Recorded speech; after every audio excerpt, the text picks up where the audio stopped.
चले जाते हैं, सो जाते हैं, उसमें बैठे रहते हैं, उसको आप नहीं जानते, फिर भी निर्भय होकर के, निश्चिंत होकर के यात्रा करते हैं। कोई फ्लाइट में भी जाता है, फ्लाइट में भी जाने वाले होते होंगे, लेकिन जो फ्लाइट चला रहा है क्या उसको आप जानते हैं? नहीं जानते, फिर भी निर्भय एवं निश्चिंत होकर के आप यात्रा करते हैं।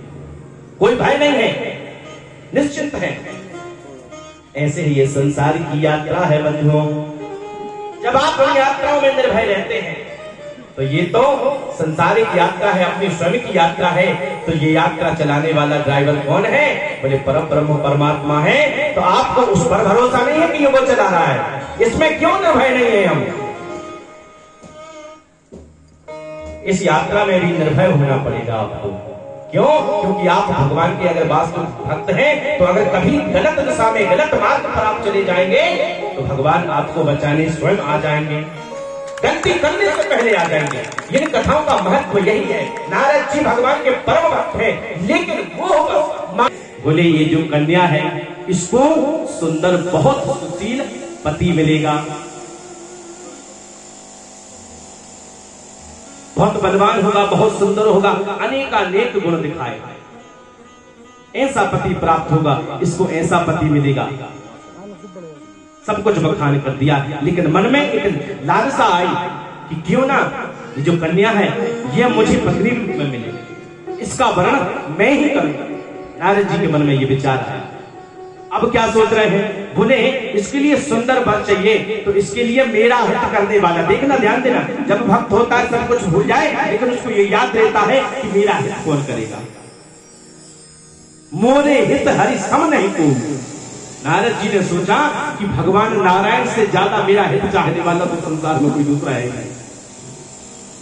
पहुंचे भगवान के पास में, भगवान से बोले प्रभु हाथ जोड़ करके, देखिए कितने सुंदर वक्तव्य इस्तेमाल कर रहे हैं कि भगवान जिसमें मेरा हित हो ऐसा कुछ मुझे कर दो। बोले पहली बात क्या? बोले मैं विवाह करना चाहता हूं, कृपया करके आप मुझे अपना रूप दे दो। अब भगवान ने सोचा रूप दे दो, भाई हमने आज तक ये सुना है किसी के विवाह में कि भाई तुम्हारी टाई दे दो, तुम्हारे जूसे दे दो, तुम्हारा कोट दे दो, तुम्हारी गाड़ी दे दो।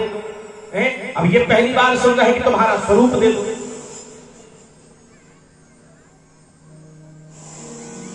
भगवान ने कहा ठीक है।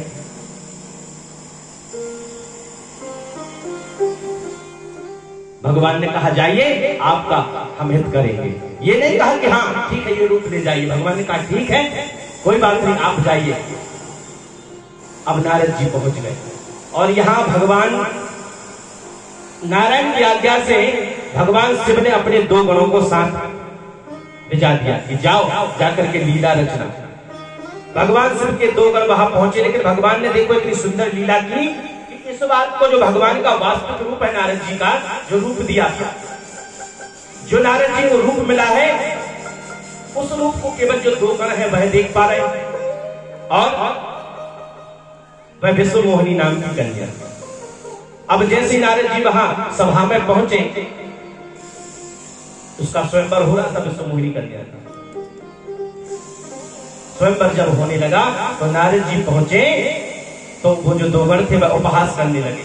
अरे वाह नारद जी, क्या सुंदर स्वरूप लेकर के आए हो, वाह लगता है ये विश्व मोहिनी कन्या है, वह आपको ही जरूर प्राप्त होगी, हमें ऐसा प्रतीत हो रहा है। नारद जी बड़े प्रसन्न, बड़े यहाँ चलो आज हमारा यहाँ काम बनने वाला है। अब जैसे विश्व मोहिनी ने उनके नारद जी के स्वरूप को देखा तो देख करके भयभीत हो गई और वहां से भाग गई। अब नारद जी इधर से उधर जाए, उधर से इधर आए। नारद जी सोच रहे कन्या कहाँ भागी चली जा रही है। इतने में कहते हैं भगवान नारायण स्वयं अपना सुंदर स्वरूप लेकर के उस सभा में पहुंच गए। और जैसे ही भगवान आए, भगवान को देख करके विश्व मोहिनी नामक कन्या ने भगवान को वर्ण कर लिया। प्रेम से बोलो जय श्री सीताराम। भगवान को वर्ण कर लिया। अब जैसे ही ये दृश्य देखा नारद जी ने, ये क्या मेरे साथ इतना बड़ा छल।